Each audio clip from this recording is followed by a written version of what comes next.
Hello mga guys! So today's videos is pupunta po kami sa simbahan kasi Sunday po ngayon.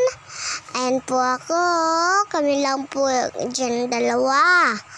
Nagtatry po kami kasi mainit po ang panahon. Excited po dyan si mama ko ngayon kasi magpapabaptize pa po si mama ngayon. Kaya po siya excited. Ayan po kami ayan po sa ading ko. Hinatid po siya ni papa ko.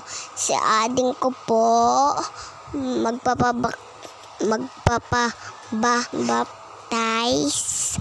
Ayan po. Andiyan na po kami sa swimming pool.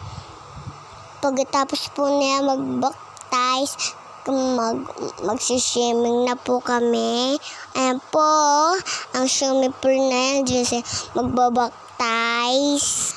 Kayo rin po, nagpapabaptize din po kayo. Ako ngayon po, magpapabaptize din po ako. Paglaki ko ngayon po, ayan po sa ading ko, excited po siya maligo sa swimming pool. Kaya po siya kinuha ni mama ko kasi hindi pa po private. Bababa na po sila mama ko.